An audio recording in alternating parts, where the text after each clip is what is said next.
Resumen imposible. Mati Colombati te ordena las noticias en un país imposible de resumir. Maldita suerte, una mirada crítica de una realidad absurda. Y ahí va, viernes 20 de junio, Día de la Bandera, viva la patria y aguante el capo de Belgrano, loco. El capo de Belgrano, mucho más que el creador de la bandera. Niños, estudienlo. Amigos, amigas, mucho para contar. Nuevo audio de Cristina a la militancia y banderazo en Parque Lezama. Se viene porque se iba a realizar un banderazo en apoyo a Cristina Kirchner y en conmemoración del Día Patrio. Iba a ser a las 5 de la tarde ahí en San José 1111. Pero Cristina pidió que se redireccione a Parque Lezama y anticipó que habrá un nuevo mensaje. Acaba de publicar hace instantes que hoy, durante la madrugada, sin orden judicial y en forma completamente ilegal, Patricia Bullrich montó un operativo policial en la puerta de su casa con el objetivo, dice, de provocar conflictos que hasta ahora nunca sucedieron. Todas las manifestaciones de estos días, incluso la multitudinaria movilización que desbordó la Plaza de Mayo y las avenidas y calles aledañas, se realizaron en paz y en perfecto orden y respeto por la propiedad pública y privada, dice Cristina. Esta mujer, en relación a Bullrich, realmente nefasta y capaz de cualquier cosa, su historial así lo demuestra, solo busca generar caos para tener protagonismo y al mismo tiempo prestar el servicio al gobierno de turno que integra para ocultar el desastre económico y social que vive nuestro país y sufre nuestro pueblo. Y dice Cristina que ayer se conocieron los índices de desocupación. Ahora vamos a hablar de eso, los datos del INDEC. Como en las peores épocas estamos a punto de retomar los 2 dígitos de desocupación, dice Cristina. Por eso, compañeros y compañeras que se habían autoconvocado este 20 de junio a venir a la puerta de mi casa con una bandera argentina por la fecha patria, les pido sabiduría y templanza, acaba de publicar Cristina en Twitter, sé que la tienen, no seamos ingenuos ni funcionales a la provocación de la señora violencia. Señora violencia con mayúscula, como un nombre propio. Sí, señora sí. Con mayúscula, violencia con mayúscula. Tenía muchísimas ganas de verlos y saludarlos por la fuerza que me dan, pero lo mejor y más inteligente, dice Cristina, para esta, que va a ser una larga marcha en el tiempo, es que por favor les pido redireccionen el banderazo que habían organizado y vayan al auditorio de Parque Lezama, que además es un lugar hermoso y hay un solazo peronista y maravilloso, dice Cristina, que así como te baja línea, pega, pum, mete chiste. Como el otro día con lo de la maceta. No, está en todo, te tira el clima, todo. Y dice Cristina también, y quién te dice, por ahí nos volvemos a comunicar en Parque Lezama. Así que se viene otro audio de WhatsApp, seguramente. Por ahí. ¿No? Sepan siempre que cuando ustedes están, hasta lo malo se transforma en bueno, dice Cristina. En su cuenta de Twitter, bueno, la concentración ya cambió de destino, ya institucionalmente también la Cámpora y otras organizaciones están redireccionando hacia Parque Lezama. Hoy 5 de la tarde vamos a tener un móvil del Destape ahí en el lugar. Lo que sucedió es que durante la madrugada hubo un operativo policial, quitaron los carteles, viste, los pasacalles que deja la gente, los sindicatos, distintos dirigentes. Vallaron, se ve que necesitaban ver rejas, ¿no? Cristina tras las rejas de alguna forma. Entonces le pusieron una valla, así a la esquina, custodia policial, etcétera, ¿no?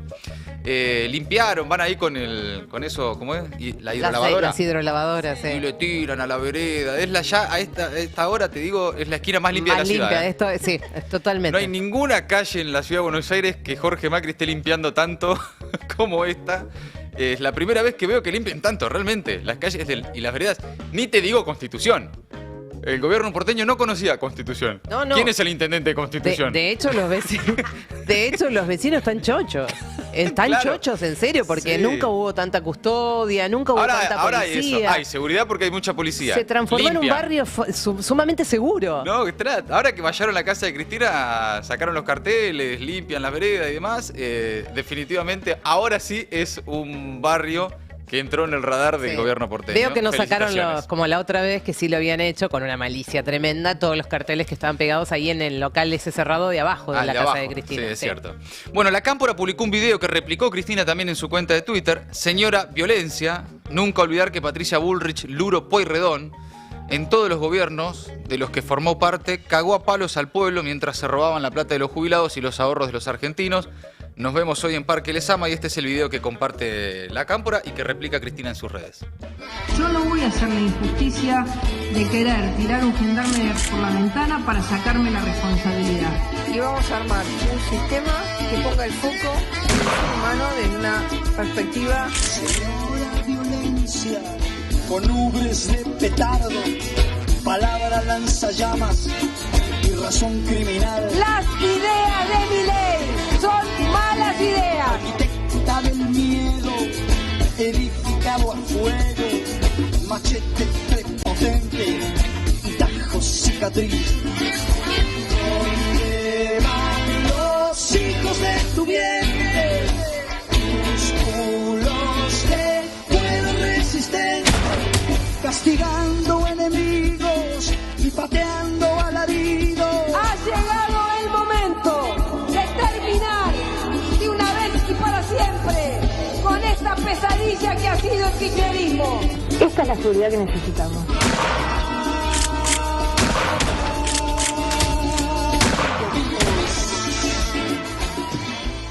Ese es el contenido que ha publicado ese video con discursos de Patricia Bullrich, imágenes de represión y la música de Pedro y Pablo. Estaba pensando del año en eso. 82. Claro, es del año del pedo, chicos. Esto es, Sí. es un loop interminable.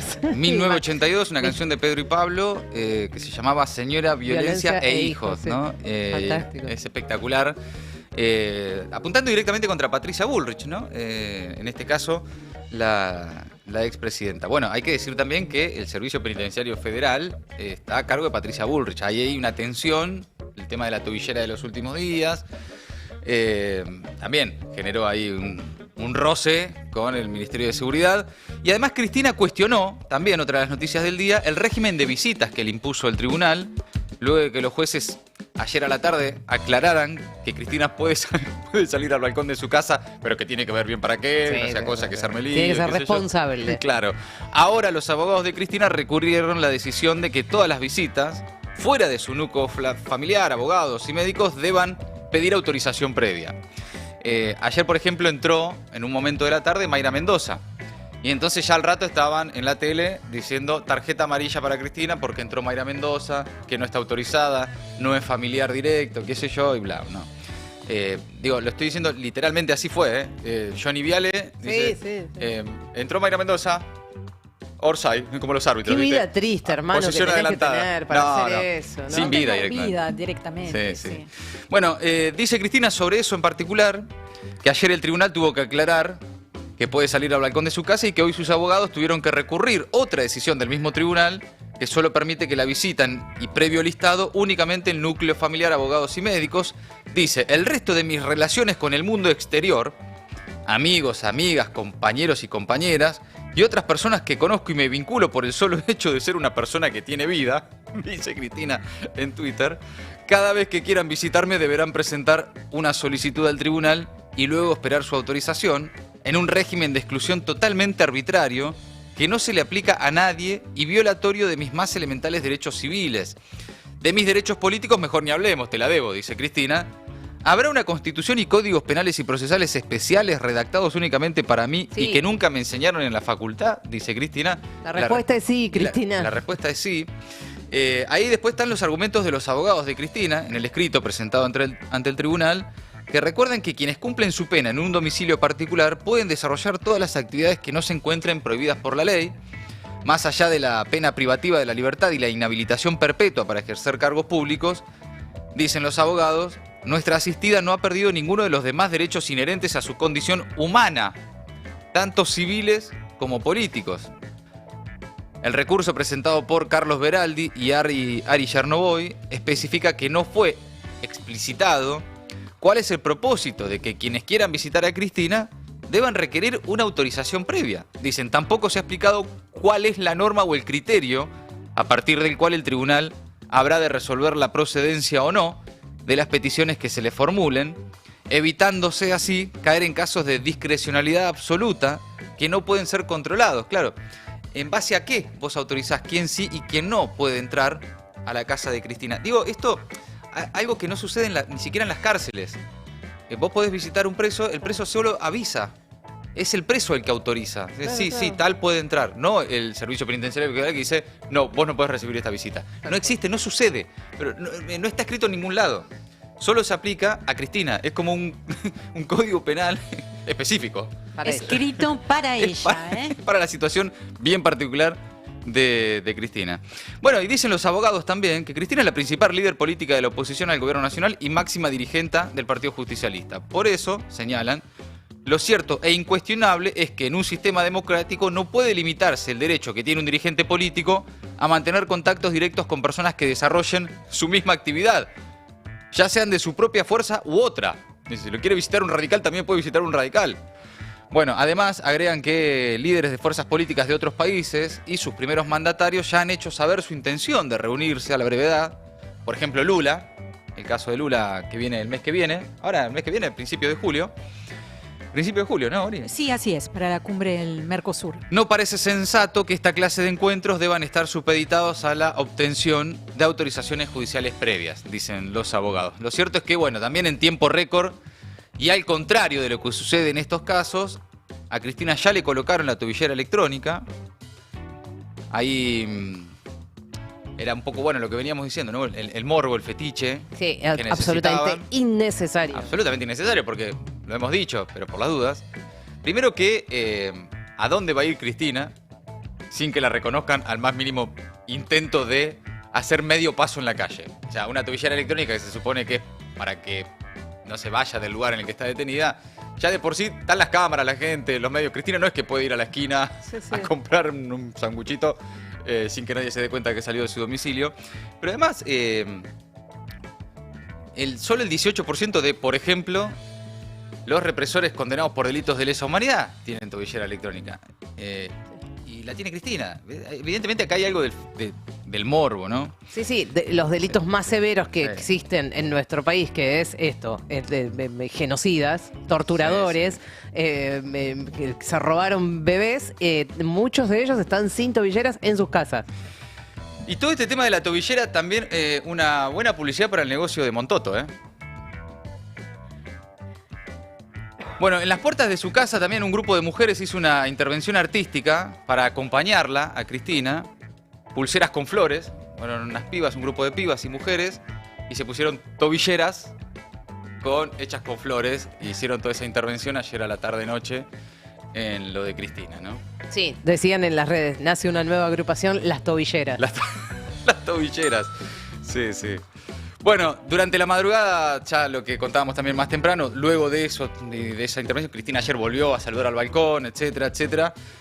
Vallaron, pusieron custodia policial en la casa de Cristina, pero no nos perdamos, por favor, al menos un momento, de repasar la cara de Feynman, que estaba en vivo cuando eso sucedía. Por favor. A ver, el momento del balcón. Como decíamos ayer, ¿no?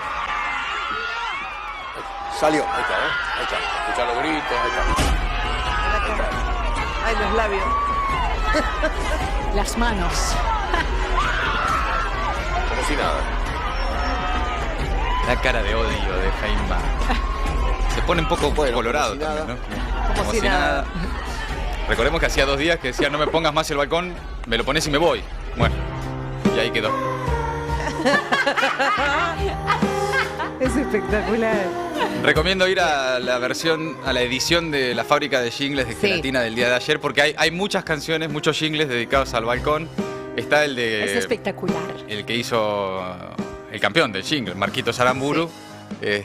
Directamente como sin metáforas.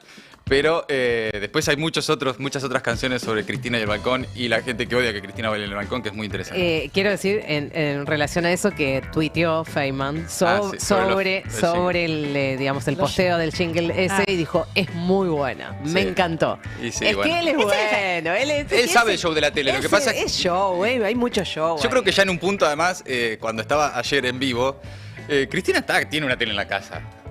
Y debe saber si yo le salgo ahora. Claro. Así, a ver. Y dijo, yo quiero pensar que sí. Uno elige creer. El que elige creer que Cristina sale en su horario al balcón es Majul. Pero pasa que no le da bola a Majul. Ay, no. Majul tiene la doble desgracia de haber querido todo esto y ni siquiera ser un rato el protagonista, ¿no? Ay. Le toca a Feynman. No es con vos. Cristina ha elegido a Feynman. No es con vos, Majul, no es con vos. En fin, bueno amigos, confirmado entonces, hoy 5 de la tarde, en Parque Lezama, banderazo, apoyo de Cristina y muy probablemente un nuevo audio de WhatsApp. Nace una forma de comunicación, el audio, ¿no? Que ojalá sea un audio, te digo. Ojalá sea un audio y no un video. Después no sé si habrá un stream, si en algún momento Cristina va a hacer algo en video en su casa, porque tiene por delante un tiempo. Pero la idea del audio, ¿no? La voz de Cristina flotando y que no la puedan atrapar, hay algo físico, que no la pueden agarrar. Es una voz que flota y los enloquece, ¿no? Que no saben qué hacer con eso. Bueno, seguramente hoy se escuche, según la propia Cristina parece haber anticipado en ese tuit, un nuevo audio, pero esta tarde en Parque Lezama. Mientras tanto, los primeros movimientos en el peronismo, por estas horas, Máximo Kirchner descartó el abstencionismo, dijo que hay que ir a votar, dijo que el primer éxito que se puede lograr es que en la provincia de Buenos Aires vaya mucha gente a votar y que si se puede ganar mejor. A ver. Ahora que los están vetando a ustedes, que lo están proscribiendo. Sí. Bueno, una salida a eso sería lo que dijo Juan Grabois en un principio, que no nos presentamos. No, yo creo que hay que ir a votar. Después puedes votar en blanco si querés. Pero que el ejercicio de ir a votar y que aquellos que no creen en la democracia o que tienen muchas veces fantasías autoritarias o de gobiernos de ese tipo, vean que la sociedad se levanta ese día domingo y se va hasta la escuela y vota en blanco, pero ejerce su derecho, es lo importante. Yo creo que el primer éxito que podemos lograr como fuerza política es que en la provincia de Buenos Aires sea lo más alto que podamos la cantidad de asistentes a votar. Y si en esa cantidad de asistentes alta de votar podemos obtener una victoria, mejor. Máximo. Pero lo que yo primero quiero, si vos me decís a mí, como y acá sacarme de las responsabilidades que tengo, es difícil escindirse de las mismas, eso no se regala. Aunque muchas veces pareciera que no sirve para nada, no se regala. No hay que regalarlo bajo ningún punto de vista. Ahí está Máximo Kirchner, muy activo en las últimas horas. Ya venía encabezando los actos que se estaban realizando en el PJ y ahora con varias entrevistas de una persona que no acostumbra a dar entrevistas. Y la especulación sobre si va a ser candidato o no, bueno, toda esa parte de la rosca electoral que viene a partir de ahora y sus tensiones evidentes también con el armado de Axel Kicillof en la provincia de Buenos Aires. Veremos cómo resuelven esas dificultades. Mientras tanto, hubo algo interesante que pasó ayer en Cenital, en el programa de Iván Jagroski, porque llevó a distintos, digamos, dirigentes de los distintos espacios del peronismo para preguntar, bueno, ahora con Cristina presa, ¿quién manda? Y responden Florencia Cariñano de la Cámpora, Sergio Palazzo, de la bancaria, diputado de Unión por la Patria, aliado, dirigente sindical cercano a Cristina, responde Guillermo Moreno, responde el ministro bonaerense Gabriel Catopodis, el único que menciona a Axel específicamente, entre todos ellos, Federico Fagioli, que es del espacio de Argentina Humana, de Juan Grabois, y Alexis Guerrera, del Frente Renovador, hombre de masa, presidente de la Cámara de Diputados bonaerense, y vayan observando cómo cada uno, dentro del abanico peronista, responde sobre quién manda ahora. A ver. Cristina presa y ahora quién manda, y probablemente la respuesta sea... Cristina. Obvio. Claro, exacta, obvio.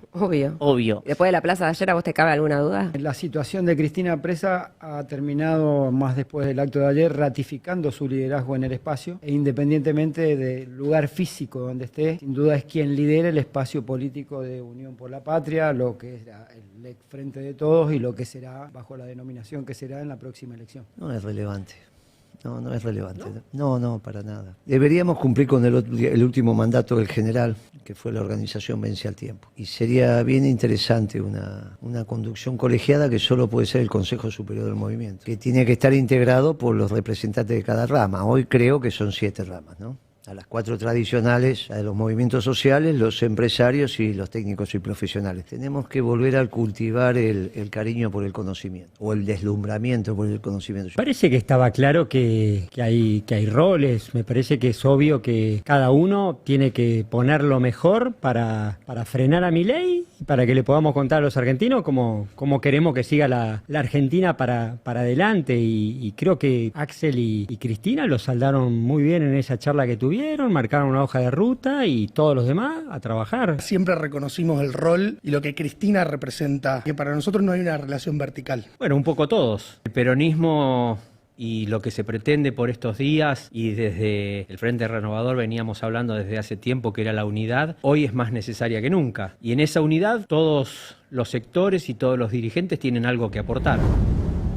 Interesante eso porque, bueno, en el orden que se los dije, Florencia Cariñano de la Cámpora es Cristina. Palazzo dice, bueno, obviamente, después de lo que pasó en las últimas horas, la que conduce es Cristina. Guillermo Moreno habla de, bueno, el peronismo como movimiento y en todo caso una estructura más colegiada, de toma de decisiones. Sin cuestionar que, en todo caso, la que conduce de todas formas es Cristina.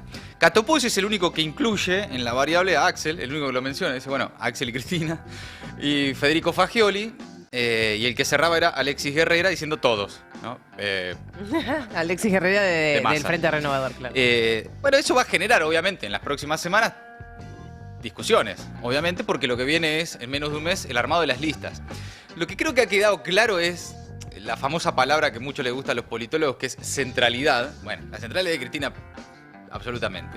Creo que el otro día en la Plaza de Mayo quedó hasta físicamente evidenciada la centralidad, y es materia que está por encima del resto, literalmente. O sea, su voz flotaba por encima del resto y estaban todos los dirigentes a la misma altura que la militancia. Me parece que no quedan dudas que es la referente, la conductora, la líder del peronismo. Después lo que está es la otra discusión, que es, bueno, ¿cómo llega eso a la conformación de las listas? La lapicera, la tensión. Esa será otra historia. Una cosa es conducir, otra cosa es ver cómo se resuelven después políticamente las tensiones electorales. Yo insisto, y lo vengo diciendo incluso desde antes, para mí lo más importante hoy, lo más interesante, a lo que más, por lo menos a mí, me gusta prestar atención, a lo que va a pasar con el movimiento de lo que ha pasado en los últimos días, con lo que se activó, con las otras formas de hacer política, en el mientras tanto. Porque vos tenés elecciones este año, habrá que ver cómo las resuelven, habrá que ver los resultados, y después recién, en 2 años, para ver si se le gana una presidencial a Milei. Mientras tanto, es ahí donde tiene que estar conectando de vuelta al peronismo, en un momento en el que, y ahora vamos a hablar, aumenta el desempleo, los jubilados siguen siendo ajustados, aparecen conflictos laborales, sindicales y sociales en distintos puntos del país. Pero mientras tanto, hoy, Día de la Bandera, Milei hizo un acto en Palermo y dejó vacante el tradicional acto en Rosario, al que fue Victoria Villarruel. El presidente dio un breve discurso de 5 minutos por el Día de la Bandera con una fuerte reivindicación de las Fuerzas Armadas en el campo argentino de Polo, de la ciudad de Buenos Aires, boludo. ¿Cómo lo ves? Bárbaro. Es regio ese lugar. Es regio ese lugar. Divino. Es regio. Lo hizo sin Victoria Villarruel, ya que la vicepresidenta asistió al tradicional acto que se realizó en el Monumento a la Bandera de Rosario. El presidente recordó la figura de Manuel Belgrano, a 205 años de su muerte, y sin nombrarlo criticó la política del kirchnerismo hacia las Fuerzas Armadas. No importa de qué hable, siempre que ve un militar, él dice, al kirchnerismo a ustedes los odiaba. En fin, es parte de la línea permanente de Milei, que por esta zona está bastante desdibujado. Ayer tuvo una charla con Trebuch.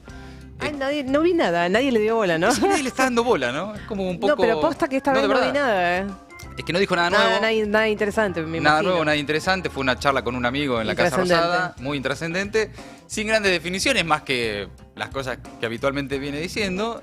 Lo que sí, hoy se le escapó un viva la patria. ¡Epa! Porque viste que no dice el viva la patria, dice viva la libertad, carajo. Claro. Y se ve que hoy era el día. Dijo, ok. Bueno, hoy lo digo. Día de la bandera. Qué paja. Las bolas. Ok, bueno, a ver, voy a tirar un viva la patria. A ver, Milei, esta tarde. Por haber elegido el más noble de los destinos, entregar la vida a la protección de sus compatriotas. Que Dios los bendiga a ustedes y a todos los argentinos y que la fuerza del cielo nos acompañen. ¡Viva la patria! Fue así, así como le salió. No importa qué palabra, siempre es molesto escucharlo. Sí. Hacía rato que no lo escuchabas, además, ¿no? Sí, también. Sí, es verdad. Porque pasa un poco eso. Sí. Ya un par de semanas que no lo escuchábamos hablar. Hablaba, pero nadie le daba bola. Y estábamos bien y no nos habíamos dado cuenta, ¿viste? ¿Viste? Ay, otra vez. Ahora vean el esfuerzo, ¿no?, que le metió el tipo para decir viva la patria, porque no está en su vocabulario. Para él la patria, incluso lo ha dicho antes de ser presidente, para él las fronteras no deberían existir y por lo tanto las banderas. Hay una frase en la que él dice, las banderas son muros. En el Día de la Bandera, por supuesto, tiene que tener un viva la patria, pero él por lo general no tiene, ¿viste?, no incluye toda la simbología nacional, se le escapa. Por eso, lo hemos dicho acá, odian el peronismo, pero odian también a Maradona, odian al Papa Francisco, odian las Malvinas, odian todo lo que represente la argentinidad, lo nacional, la bandera, la patria. Entonces es viva la libertad, carajo. Bueno, hoy se le escapó un viva la patria. Mientras tanto, al mismo tiempo, estaba Victoria Villarruel celebrando el Día de la Bandera en Rosario y le tiró un palito. No hay otro lugar para estar hoy en la Argentina, dijo la vice. A ver. Rosario, hoy, 20 de junio, en el Día de la Bandera, teníamos que estar acá, frente al Monumento Nacional de la Bandera, que es el lugar... Es otro, pero bueno, ahí está. No hay otro lugar para estar hoy en la Argentina. No fui invitada, dice Victoria Villarroel. No fui invitada al acto de Palermo. Ah. O sea, la limpiaron del acto de Palermo y se yo fue... me hice mi acto. Y se fue a hacer... Bueno, fue al acto de... El acto es el acto protocolar que se hace todos los años en el Monumento a la Bandera. Es el monumento más importante. Incluso hasta para hacer el acto que se te canta la pelota, como hizo alguna vez Macri. ¿Se acuerdan que una vez Macri fue a Rosario? Sí. El Día de la Bandera y tuvo un acto frente a niños que juraban. Es verdad, juraban la bandera. Y empezó a hacer todo un discurso contra Hugo Moyano. Sí, ¿se acuerdan? Sí, pero y hablaba de los sindicalistas que extorsionan. Sí. Y los niños no sé decían, ¿quién es este señor? ¿De quién nos está hablando? Me acuerdo las caritas de esos niños así mirándolo como De diciendo... no entender. Yo vine acá a jurar la bandera y este me habla de un señor que se llama Moyano. Estaba muy enojado Macri justo en ese momento por la tensión que tenía con el líder camionero. Bueno, Milei decidió directamente ni siquiera ir a Rosario y ahí sí estuvo Victoria Villarroel. A ver.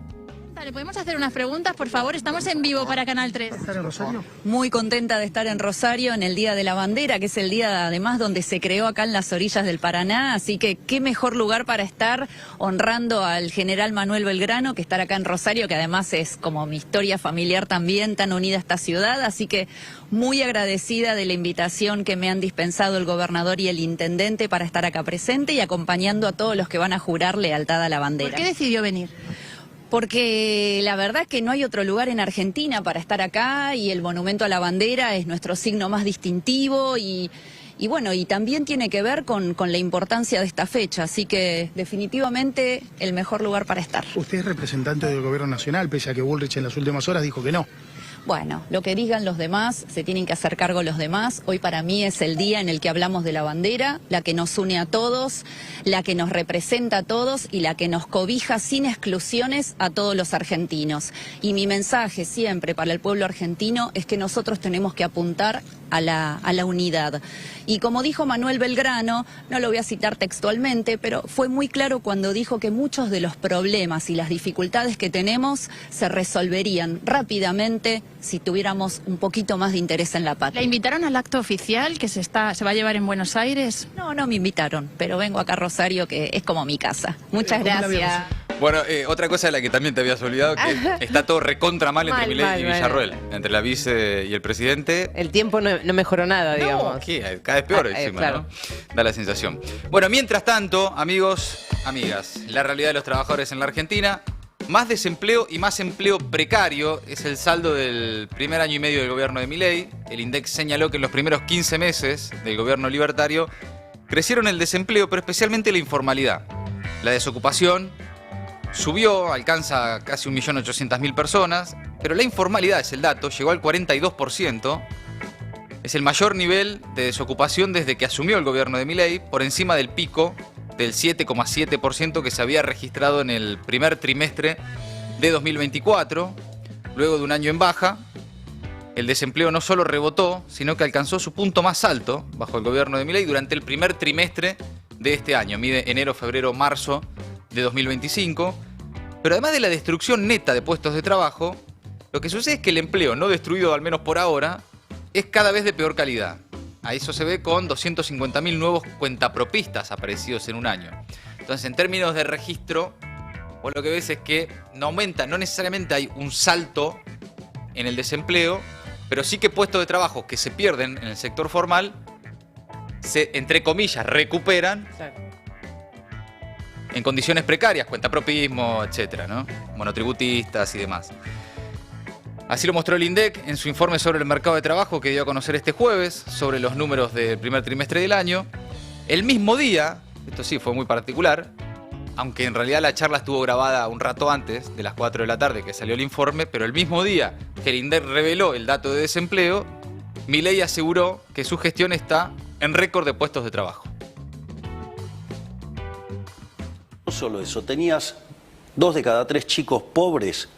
Hoy tenés 1 de cada 2. Entonces digo, las mejores están, es más, el salario real o sea, los salarios respecto a los precios vienen mejorando desde hace 12 meses. Entonces, es más, estamos en récord de puestos de trabajo. Por lo tanto, está funcionando. Lo que pasa que hay que entender es que nosotros venimos de un desastre. Bueno, Narnia, ¿no? Total. Récord de puestos de trabajo, la mitad de los pibes salieron mal. Todas estas cosas que es parte de la realidad virtual del presidente. Después el INDEC lo desmiente porque indica que aumentó el desempleo. Pero dice Luis Campos, coordinador del Observatorio del Derecho Social de la CTA Autónoma, que no hay que quedarse con el aumento marginal de la desocupación, porque en realidad, en comparación con el mismo periodo del año anterior, que es como se debe medir la desocupación por cuestiones estacionales, pasó del 7,7% al 7,9%. Pero lo importante es el cambio dentro de la ocupación, que es lo que hablábamos recién. Creció fuerte el cuentapropismo, que pasó del 21,9 al 23,5%, y los asalariados no registrados, del 35,7 al 36,3. Es decir, tenés niveles de ocupación relativamente similares a los del mismo trimestre del año pasado, pero la composición de esa ocupación es mucho más precaria, que es una reforma laboral, de hecho, tal como la pretende el gobierno, ¿no? Y como la que sueña el poder económico en la Argentina. Dice Federico Pastrana, también otro investigador, que la tasa de desocupación es más alta en los jóvenes, esto ya pasaba, pero que los últimos datos muestran que esa característica empeoró particularmente en las mujeres. Si sos joven y mujer, ni hablar, si sos joven y si sos mujer, pero si encima sos mujer joven, tenés menos chance de conseguir un empleo. Y también dice el dato que, un dato que llama la atención y que es preocupante, que aumentó la cantidad de gente desempleada que no consigue trabajo durante 6 meses o más.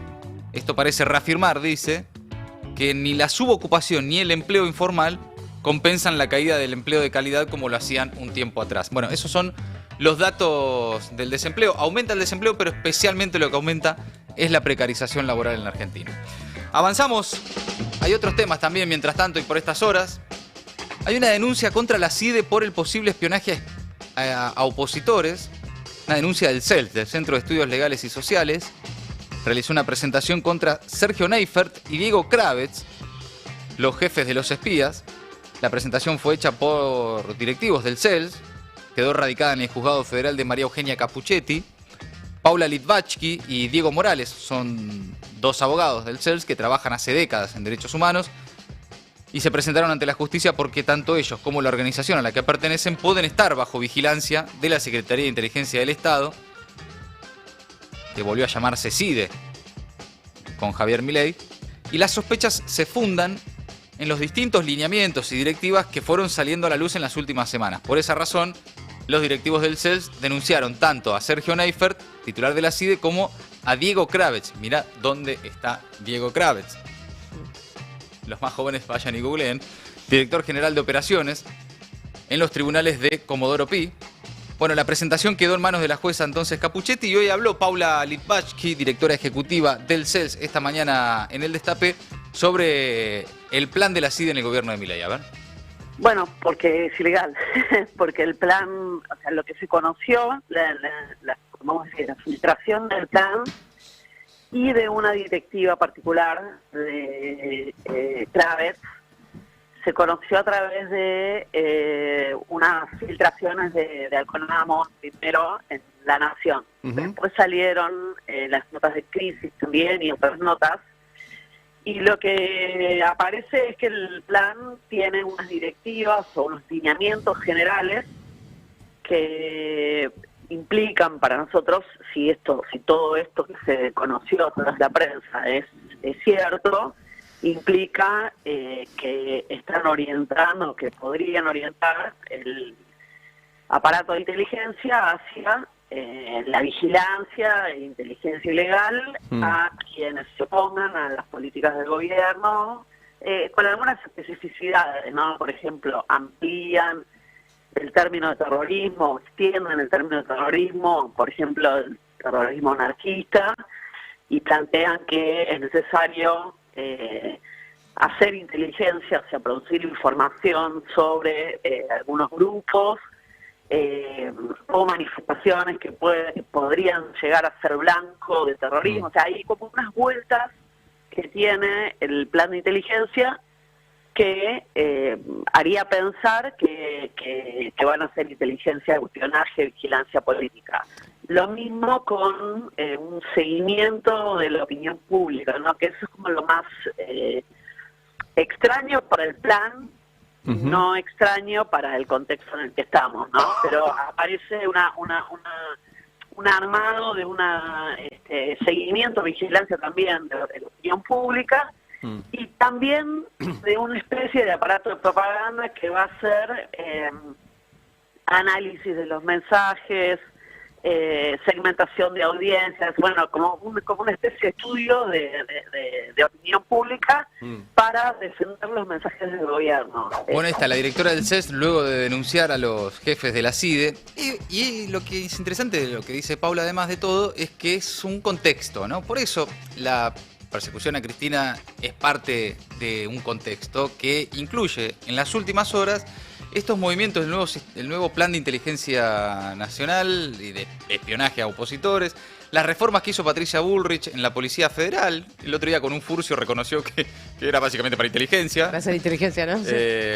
Y es parte del mismo esquema, digamos, no son hechos aislados. La detención y la proscripción de Cristina, la condena del Poder Judicial, es parte de un mismo esquema en el que el gobierno está, por un lado, profundizando su autoritarismo y también todas estas cuestiones más oscuras del funcionamiento del Estado en la Argentina, además de un poder económico totalmente parado de manos, ¿no? Por eso es parte de un combo que excede a la situación judicial y política de la expresidenta. Hasta ahí las últimas novedades en la Argentina. ¿Qué pasa en el mundo, Ori? Empezamos en Colombia, que se acaba de sumar oficialmente al nuevo Banco de Desarrollo de los BRICS, que fue concebido, recordemos, para apoyar el desarrollo en el sur global y que hoy es un organismo encabezado por la expresidenta Dilma Rousseff. Por eso la estamos viendo a ella y también a Gustavo Petro en las imágenes que les estamos compartiendo. El objetivo que está persiguiendo, el objetivo que está buscando alcanzar el gobierno de Gustavo Petro es diversificar la política exterior colombiana, históricamente muy alineada con los intereses estadounidenses, y acceder a un financiamiento alternativo o en algunos casos complementario a lo que ya conocemos de memoria acá en la Argentina, como financiamientos del Fondo Monetario Internacional o del Banco Mundial. Claro. El FMI, que impone, así como impone condiciones leoninas acá en la Argentina, lo está haciendo en todos lados, ¿no? Altas tasas de interés, recorte del gasto público. Bueno, el Banco de Desarrollo de los BRICS se propone entonces ser una alternativa a esa banca multilateral. El país colombiano va a aportar $512 millones de capital y espera recibir a cambio créditos para obras de infraestructura, ¿no? Salud, energías renovables. La adhesión que ahora es oficial ocurre, por supuesto, en medio de las tensiones con Estados Unidos, la guerra arancelaria de Donald Trump, de la que no estuvimos hablando en los últimos días por razones obvias, ¿no? Del nacimiento de nuevos conflictos bélicos, pero que sigue su curso, y también por el rechazo, en medio del rechazo de Washington a los vínculos que viene estrechando Colombia con China. Hace poquito anunció la adhesión, ¿no? del país colombiano a la nueva Ruta de la Seda, que es ese megaproyecto de infraestructura e inversiones que está llevando adelante a nivel global el gobierno de Xi Jinping. La Cancillería colombiana dice que esta apertura no implica romper con Estados Unidos, sino ampliar alianzas. Guiño, guiño a Donald Trump. Bueno, ahora actualizamos efectivamente la situación en Medio Oriente, o más específicamente en relación al conflicto que inició Israel una semana atrás, porque hoy se cumple ya una semana desde el comienzo de esa guerra por parte del gobierno de Benjamín Netanyahu contra la República Islámica de Irán. Una guerra sin, por ahora al menos, visos de paz, aunque algunas piezas se están empezando a mover, siempre tarde y demasiado lento, pero en el tablero diplomático. Les doy un ejemplo: el ministro de Exteriores de Irán se estuvo reuniendo hoy mismo en Ginebra con sus homólogos de Francia, Reino Unido, Alemania y la jefa de la diplomacia europea, con la intención de buscar, bueno, una salida al conflicto, traer de nuevo a la República Islámica de Irán a la mesa de negociación sobre la cuestión nuclear y, sobre todo, evitar la intervención militar de Estados Unidos, que según dijo el propio Trump en las últimas horas, se va a decidir esa intervención por sí o por no en el transcurso de las próximas 2 semanas. Al mismo tiempo que el ministro iraní de Exteriores está con sus pares en Ginebra, en Nueva York se encontraba reunido el Consejo de Seguridad de las Naciones Unidas, donde el secretario general de la ONU, Antonio Guterres, advirtió sobre lo que está en juego en una confrontación que ya está causando muertes y destrucción. There are moments when the choices before us are not just consequential, they are defining. Antonio Guterres, entonces titular de la ONU, hablándole al Consejo de Seguridad de las Naciones Unidas, diciendo hay momentos en los que las decisiones que tenemos para tomar, ¿no?, ante nosotros no solo son trascendentales, sino también decisivas, definitorias, ¿no? Momentos en los que la dirección que tomemos va a determinar no solo el destino de las naciones, sino potencialmente nuestro futuro colectivo como humanidad. Este es uno de esos momentos.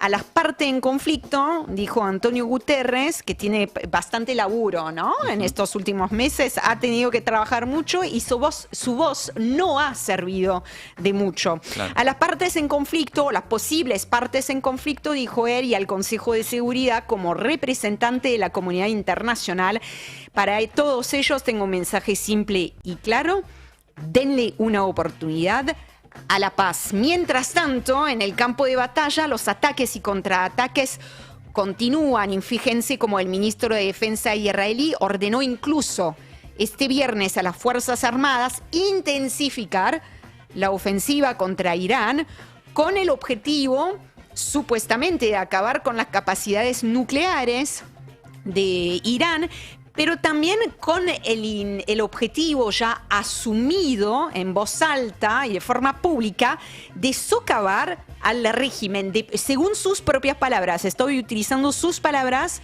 que fueron estas: socavar el régimen. O sea, descabezar, eliminar, o sea, asesinar a quien hoy está al frente de la República Islámica de Irán. Es el mismo, de hecho, ministro que decía ayer que el guía supremo no debería existir. Mientras tanto, por supuesto, Gaza, que no hemos mencionado, lo hemos mencionado todos los días, pero sí, obviamente que el conflicto que inició Israel contra Irán, bueno, corrió el tema de Gaza, el genocidio / limpieza étnica. Que sigue siendo brutal día a día. Brutal día a día. Cada vez que hablamos, tratamos de compartir alguna imagen, algún video, alguna foto, algún testimonio, algún dato. Hoy les traje la palabra de Rita Segato.